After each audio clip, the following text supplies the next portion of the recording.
everybody, and welcome back to my channel. My name is Maria Hughes and I'm here to share my full-blown testimony today. But you must be wondering, why is she sitting in her closet? My closet is my war room. Today has been such a trying day, you guys. This video, every single time I get to the part of filming my testimony, my phone just shuts down. I tried filming on my mom's phone and the phone just shuts down, and I know the enemy does not want this video to get out, because I know that God's gonna do something amazing and something so powerful with this video. And you know what, it's so funny because like I didn't get a wink of sleep at all last night. I was tossing and turning, worried about, you know, putting this out into the whole world. But with all of this happening, with the phone shutting down and everything, it's just fired me up, and I just want to get it out there, because I know this is about to break some serious strongholds in people's lives, and it's about to bring liberation and freedom for people, including myself. So yeah, let's just get started. Backstory: my mom and dad met when they were really quite young. In fact, my mom was a maid at my dad's house. That's how they got to know each other. Eventually it was like a Romeo and Juliet kind of thing. They fell in love with each other, you know, two star-crossed lovers who are not supposed to be together, but my parents did the exact same thing. They ran away, and my dad came up with this brilliant idea of maybe they should have a kid. If she got pregnant, you know, then they would be accepted and they'd be able to get together. And that's exactly what happened. They got pregnant. My mom was pregnant with me, and as soon as the pregnancy was announced, my dad just, he wasn't expecting it. Like, I don't know what he was expecting, but he just flipped. He took my mom, dropped her off at her auntie's house, saying that they're gonna share the news with the family, and he said he'll be back. But actually he sold everything that was in their house and he took off with the money, leaving my mom alone. My mom had like nobody to defend her, and so she just thought the best thing to do is to go back to my dad's place and tell my grandmother, hey, I am pregnant with your son's child, you gotta help me out. And so my dad, after squandering all his money, finally comes back home to find that my mom is waiting for him. And so the whole family get together and they're finally like, hey, you know what, Ryan, you made a mistake, it's okay, we gotta do the right thing. And so they both get married. So I was born in January 97, my parents get married in March 97, and I had first row seats to their wedding. I actually don't remember any of it, but I do remember bits and pieces from the videos that I've watched. So yeah, so during this time of my mom's pregnancy, my dad actually concocted a plan with one of his family members to have an at-home abortion. And because my mom has no education background, she only studied up till grade 3, she can't read or write English, she can just understand and speak it, and she can barely even read or write Tamil, which is her native tongue. So he buys these box of pills that you can get from the pharmacy apparently, and you can have an at-home abortion. And so he gave it to my mom, and he said that these are vitamins for the baby to grow. And of course my mom, why would she not believe, you know, her to-be husband at that time? So she kept taking these medications, and she was working at another house as well as my dad's house, and she happened to fall sick at the house. She was vomiting blood everywhere, and the lady was so freaked out that she immediately rushed her to the hospital, and the doctor was like, what are you taking? And my mom's like, oh, you know, they're prenatal vitamins that my husband brought. And she's like, I need to check these vitamins that you're taking. And so my mom goes back home, brings the vitamins, and she shows the doctors, and the doctors were like, this is for you to have an abortion, like, we need to check the baby immediately. And so they're doing these ultrasounds and stuff like that, and they're taking forever to give the, you know, the sonogram or whatever it is that's called. They are taking forever to bring the results back to my mom. And in between this time, my grandmother hears the word, and she straight up was like to my mom, abort the baby right now because it's going to be born with some kind of defects. You don't know what kind of damage you've done. We don't need it, you know, we'll still treat you well. Now you don't have to be like, you know, chained to my dad. You can have your life back, you know, you can have your freedom back. But my mom, man, she is filled with faith, and she was like, you know what, no, like there are so many people in this world that don't have children and that can't have children, and I am blessed with one, and I don't care what defects this child comes out with. I will raise this child even if I have to do it on my own. And so they had no choice, and lo and behold, I was born. As you can see, I am not born with any kind of defect. I was so my mom refers to me as a miracle child. And so growing up, it was alright. Like, you know, life was great in India. I had my cousins around me who like treated me like their own sister, and our family was really close growing up, and everything was going great. And then my family decided to move to Australia. I mean, it was exciting. I didn't quite understand the concept of moving to a whole different country because I was just 9 years old. I just thought maybe it was like, you know, just moving to another state. I didn't understand the concept of you get on a plane and it's like hours away in your, yeah, anyway. So we moved to Australia. We lived with my dad's oldest brother for a little while, but things start getting really dicey because, come on you guys, there are two families in the same house. You know, this family does things a certain way and the other wants to do it the certain way, and things get heated and people are about to start throwing hands at each other. And so my dad's like, I don't care, we're moving out. So my dad, my mom, myself, we moved into a little apartment, just a one-bedroom apartment, and we were really close during that time. And I didn't know like what struggles my parents were going through as immigrants. One, it's a whole new culture shock for my mom. Two, my dad's trying to get a job just anywhere and everywhere. He couldn't get in the field that he actually studied for, so he was just trying to get any kind of job, like, you know, and most of them was obviously manual labor. And you guys, my dad is like this skinny guy,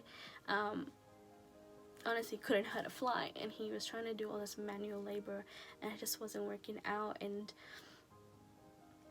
so us being in this tiny apartment, you know, my parents just started to turn on each other because they don't have anywhere else to, you know, get their frustration out, without any support from anybody really. And so my house starts becoming really toxic. There's so much verbal abuse, there's so much emotional abuse, and you guys, there was also physical abuse at times, you know, directed at my mom and also directed at me sometimes, just as collateral damage, you know.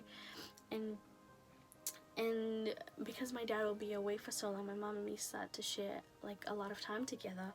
And one day she just breaks down and like she starts sharing me about her life, and maybe one day I'll get her to share that with you guys, because it breaks my heart every single time, and I feel so privileged with the life I have now. But yeah, and then she starts sharing the story about how I was almost aborted and things like that, and I don't take it to heart. Like, I didn't make anything of it. I was just like really, really shocked that it would even happen. But hey, like, I was here, right? And so we just continue, and again, home life, it just gets worse and worse and worse. And then I remember one day so clearly, like, my dad and myself, we were just play fighting, you guys. And I said something, I really don't even remember what I said, but I remember my dad in that moment, even though it was a joke, well, I think it was a joke, he said, you were a mistake. Like, you were a mistake. And those words kept ringing in my head, and I'm like, I just started bawling my eyes out, and he was like, what just happened? Like, I don't get it. But he didn't know I knew the backstory. And so I carried this with me, and it just like, it breaks something within me. And I don't know, you guys, I thought I was daddy's little girl at that time, because he, like, I don't know, something happened within me, and it just broke, and I was never the same after that. And so I carried this everywhere I went. And now that I knew that I was a bastard child, and I knew that I was a mistake, and now I was thinking that, oh my god, my own dad doesn't love me, like, and it was just horrible. And during this period of my life, I now enter into high school. My first high school that I went to, loved it. I had amazing friends. Like, we were all from the same Anglo community, so we understood each other. We got, like, you know, what the expectations are of this community and stuff like that. But because that was a private school, and because my parents still had no job, guys, from 9 years old till I was 14, my parents still had no job. And so my parents were like, we can't afford this school, we're gonna move you. And so year 8 rolls around, and they moved me into public school. You guys, things go so wrong in my life ever since I moved to public school. I was bullied so badly. Every single day was so miserable. The things these kids would say to me about, like, my body, like, I was chubby, I was fat, but they made me feel like as if I was so obese and that I was just so ugly, and it was just like they affirmed the fact that I was a mistake. They affirmed that point so loud and clear to me, because it was repeated to me every day, that it literally pushed me to the edge, you guys. I was so depressed. I wasn't eating. I lost so much weight to the point I was almost anorexic. Like my cheekbones were sunken in, and it wasn't looking great. And I remember just one night, like, I just couldn't take it anymore. I didn't want to go to school anymore. I just wanted to run away. And, you know, I've skipped classes and stuff, and I got caught out for that. And so I was like, I can't skip class. Like, there's no escape. I come home and there's no peace. I go to school and there's no peace. I go to church and, like, really nothing makes sense, because nobody, you know, all I'm hearing is, you're going to go to hell if you do this, and you're going to go to hell if you do that. But no one's talking to me about the love of God and the love of Christ. I knew of God, but I didn't know him personally. I didn't feel him around me. None of that made sense. And literally, like, one night I wrote out a whole suicide note, you guys. I knew exactly what I was going to do, what I was going to do to myself. I wanted to just take my life. I did not want to be here anymore. I wrote that, and obviously as I was crying and everything, I'd fallen asleep. And so the next day I just woke up. I didn't think of much of it. Like, I just packed it up, and I was like, yep, today's the day. I'm gonna take my life. Like, I had enough of this. It's the last day of school, so my parents just think, like, I've stuck it out. When I come back home, I'll get here early when no one's not here, and that will be that. And so I put my bag under, I put my book under my pillow. I go to school, I come back, and to my shock, when I get home, my grandma's here, and my grandma's sister was there, and they were just asking me, like, questions, you know, how was school, how's your day, blah blah blah. And then I find out that my grandma's gonna be staying for some time with us, and she is going to be sharing a bedroom with me. You guys, the moment I hear share a bedroom, like, it was like a light bulb just went off, and I was like, oh my god, the book has all my feelings. Like, so I rush into my bedroom, not saying a word, and I'm looking everywhere for this book. And I know for a fact that I put it under my pillow, but it was gone. And, like, I come out and I don't say anything, and there's this petrified look on my face, and they knew that I was looking for it. And my grandma brought it out, and she was like, you're looking for this. And she shared the letter with my parents and with her sister, and, like, everyone starts crying, and we're just full breaking down. And my parents were like, alright, fine, we'll put you back in the other school. You know, you don't have to go here. We don't know what you were going through. We're so sorry that we neglected you. And so they put me back into the school that I was in before. But you guys, it was too late. Like, you know, my friends had moved on again. You know, they had their own cliques. It was just hard to adjust all over again. And again, like, I felt so isolated and shut out, and again, like, I just, you know, kind of went into my own shell. And you guys, when I tell you that the thing that I craved the most was, like, just one person to talk to, and when that person ended up being a complete total stranger on Facebook, he just added me, and, like, he said the right things that I needed to hear. Like, he told me I was beautiful, and all these great things about me, and I was like, you know, things that my heart craved for. Like, God made you to crave that, but he made you to crave intimacy with him. But obviously, since I didn't know that, I thought like this guy was providing it for me. And so I got to know him, and like I let him into my life, and I told him all sorts of things about my life, and I thought he was sharing things with me as well. And so that made me trust him a little more, and we decided we were gonna meet up, you know, as friends and stuff. So I tell my parents I'm going out with some friends, and they were like, yep, sure, whatever. But see, you guys, how manipulative is Satan? Literally, my parents were trusting me to go out with friends and have a good time, but Satan put this idea in me where that trust to me meant, oh, they don't care about me. They didn't even ask me about who I'm going with. Like, they didn't do a whole routine that normal parents do. They were just like, yep, sure. And I was like, wow, okay, so you don't care about me. Fine, whatever. So I went off. I met with this guy. And this guy would end up being my first ever boyfriend. And I thought I was head over heels, you guys. Because I was like a major Disney fan. Like, I totally wanted the whole Prince Charming, come save me thing. And I would watch like all these rom-coms, and like I hadn't had my first kiss or anything back then, and so I was so excited that this guy said he wanted to be my boyfriend. And so we got together, and immediately, as soon as like we started like seeing each other in person, I found out that he was not truly who he was, and he was like dabbling in drugs, and he was just not a nice person. But in my head, I was like, oh my God, we built this relationship. And I was like, I can help you. I can help you. Let me help you. Because you helped me. So now it's my turn to help you. And that relationship got so toxic. It got so messy. And because he was abusing certain drugs then, he sexually assaulted me. And I didn't say a word to anyone, and I just thought, oh my God, now because I've lost my virginity to this guy, I have to stay with him for the rest of my life. Like, this is what it's gonna be like. And for 3 months, you guys, for 3 months I was in this relationship where this guy just used me and abused me like however he wanted. And literally, he literally told me that this is what love feels like. And I believed him. Because nobody had showed me. So I was like, well, this is good enough then. I stayed with him for 3 months, and it just got to a point where, like, I couldn't do it anymore, because, you know, I had this whole fantasy in my head where the first time I fell in love, it was gonna be so magical, and we'd get married, and then we'd have kids, and like, you know, the whole system, and everything was just broken, everything was shattered.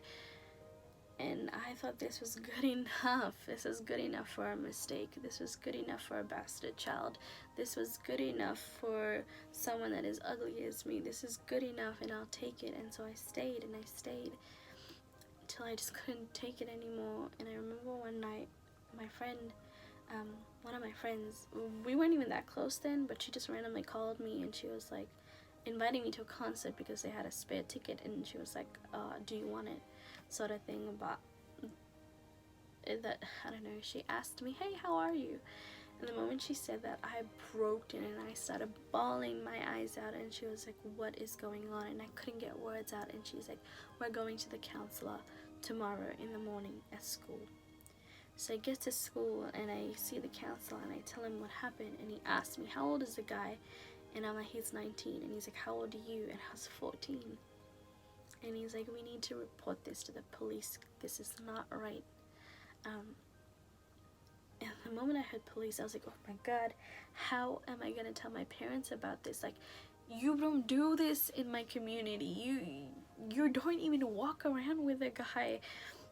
You know, like, it's just, you don't do this, Maria. And I was like, and he literally advised me, he was like, when you get home, you gotta tell your parents, the police are gonna call home. I got home, I took my mom on a walk, and I mustered the courage, and I just told her, I was like, Mom, this happened to me, and I don't know what to do. And I was breaking down, and I was crying, and my mom looked at me, and she said, I have no daughter. like, just don't talk to me. I don't want to see you right now. I don't want to have anything to do with you right now. And I was like, ugh. I thought the one person that wanted me in this world now doesn't want me. Where do I go? What do I do? And you guys, it was just, I have no words to describe what happened to me and what became of me. And like, I started going for counseling, obviously, because they were like, you gotta report it to the police or whatever. So they said, you go to counseling, you talk to them, and they'll encourage you to go and file a complaint and stuff like that. And so I went to see this counselor, but this counselor was almost like just urging me and pushing me to do it, but no one stopped to ask, Maria, how are you? How are you feeling? No one stopped to ask me about that. And like, in my counseling sessions, my mom would come with me, and then my mom would share about how she felt. And the lady that was counseling me would end up counseling my mom, and so it would turn into a counseling session for my mom. And I only went for a couple because I knew we weren't getting anywhere, and I was like, I am not doing this anymore. I just, I reverted into my room, and again, isolation became my best friend. And this time it was like not even internet, not even talking to nobody, because I learned my lesson to want anything to do with it. And my parents got so worried. They were like, we don't know what to do with this child. And so they decided, we're going to move from where we are so that guy never comes back for me. So we moved to a different suburb closer to family. And at that time, I got really close to one of my cousins, and she was so heavily involved at church. And so I did the same thing. I was like, I need to work harder to get rid of this sin. I don't want to go to hell. I was so scared that I was going to go to hell now. And so I joined anything and everything possible. Children's choir, yep. Young adults choir, yep, I'll be there. You want someone on the council, yep, I'll be there. You want someone to do fundraisers, yep, I will be there. And I just worked and worked and worked and worked. And guys, I still didn't feel God. I didn't feel him anywhere near me. My depression grew worse. I couldn't stand people to even touch me. I just couldn't.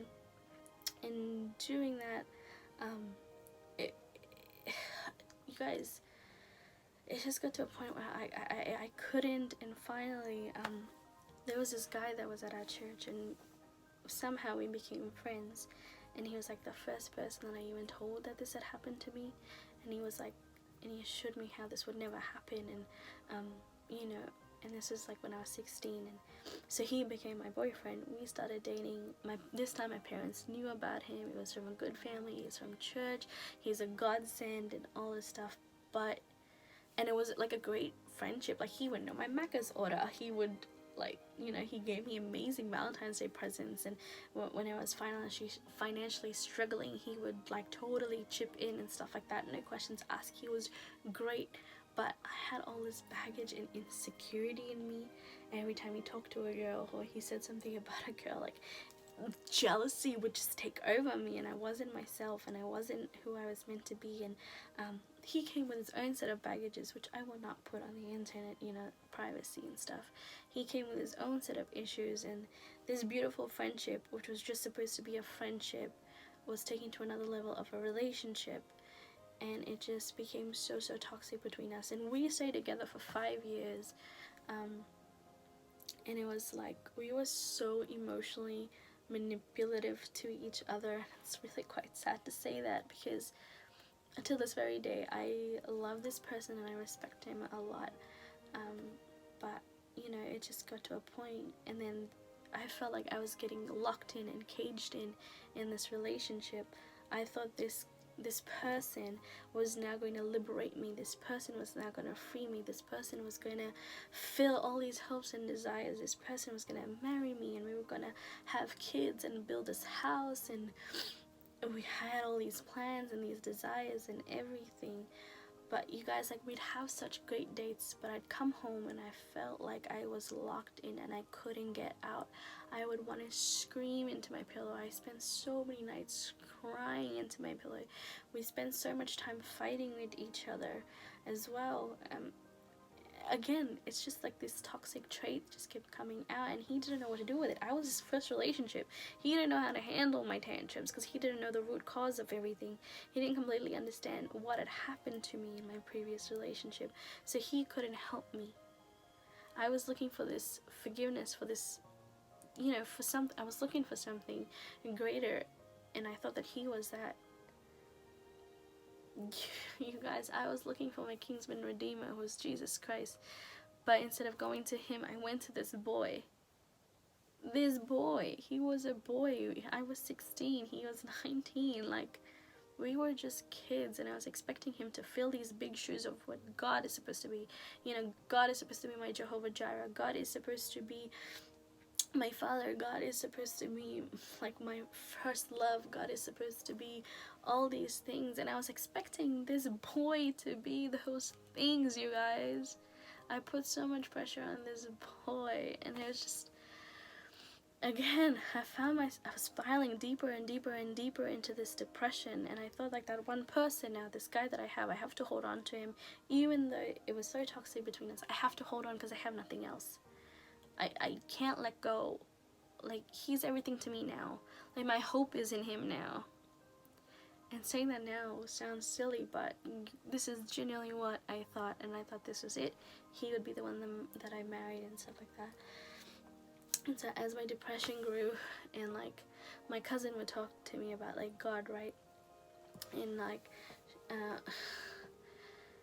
for a moment when she talked about God, I'd be like something like my heart would skip a beat, and I'd be like, oh my God, like I can breathe again. And then when she wasn't around, I didn't feel that. And so one day I was just crying. I was sobbing in my room, and I cried out, and I was like, God, if you are real, show me that you're real. And the next day I went to church. It was a Sunday, and I remember the priest talking about this trip to the Holy Land. I had no money. I was 16. Like, what money do you have as a 16-year-old? I wasn't even like working then. I hadn't had my first job yet. I was just, in school and stuff. And so I was like, I'm going. It's the only place I know if it's true. Was Jesus really born? Did it really happen? And so I'll have to share it in a different video how this came to pass, but I ended up going to the Holy Land, and I had this amazing encounter where God showed me that he was real. And when I came back, I was still in this relationship with this guy, but something in me at least told me God's real now. I didn't know how to have a relationship with him yet, but I knew he was real. And so I had this fire in me, and I'd be sharing it with him, and like he couldn't understand where I was going with this, and I'm like, there's something more out there, and he'd be like, what? Like, you're crazy. He didn't get it. And he's like, you need to talk to someone about this, because I don't know what you're trying to say. And so I finally end up speaking to one of his family members, and they invite me to their church. I won't mention any names there. So they invite me to their church one day, and I don't tell my parents. I tell them I'm having a sleepover with the guy that I was dating, his cousin. And so I go over to that church, and you guys, I hear the message about how Jesus stands at your heart, and he just knocks on the door of your heart, and he comes back every single day until you're ready to let him in. And I have never heard anything like that. What do you mean Jesus is waiting for me to let him in? What do you mean Jesus wants to have a relationship with me? What do you mean that the whole point of him dying on the cross was to take away my sins? What do you mean that when he looks at me, he doesn't see my sin and my shame and my pain, but what do you mean when God says he's seeing his little girl, the perfect little girl that he made? Because guys, the Bible says that you are fearfully and wonderfully made. The Bible says that you are head and not the tail. The Bible says that you are a conqueror, a mighty warrior. The Bible says that you are more precious than rubies. And I had never heard this before. And I remember sitting in that seat in the back row. I was sitting up the back with this family, and this lady, she's like, if you want Jesus, if you want to receive Jesus, come up to the front. And nobody goes. And something in my heart's like, go, go, go, go. And I was like, no, no, no, no. And my heart's like, go, go, go, go. This is for you. I set this up for you. Come meet me. And I was like, no, no, no, no. And I just felt like Jesus is like, I'm knocking at your heart. Would you not open the door? And just as I heard that, the man that I went with, the dad of the guy that I was dating, the cousin, he turns around to me and he's like, if you want to go, no pressure, but if you want to go, my wife will go up with you. And at the moment I was like, yeah, I do want to go. And so I walked up there and I was bawling my eyes out. I had never felt the tangible presence of God like that before. Oh my God, like, you don't understand, you guys. The pastor reached out and she held my hand and she prayed with me. I was the only person that showed up to the altar, so God literally stopped the entire service because he wanted to come and meet with me, little Maria, the one who sinned, the one who has all the shame and pain. He wanted to meet with me, and I said yes to him that day, and that was 2 years ago, you guys. And I haven't looked back since, and it's been the best thing that's ever happened to me. And I just really want to encourage you, if you haven't accepted Jesus, please give it a shot. What do you have to lose at this point? If you truly, if you're stuck in depression, if you're in a toxic relationship, if you're looking to substances and people to fill that void, give Jesus a shot. The Bible, it's in the Bible, it says that if you confess with your mouth, if you believe in your heart and you confess with your mouth that Jesus is Lord, he will save you.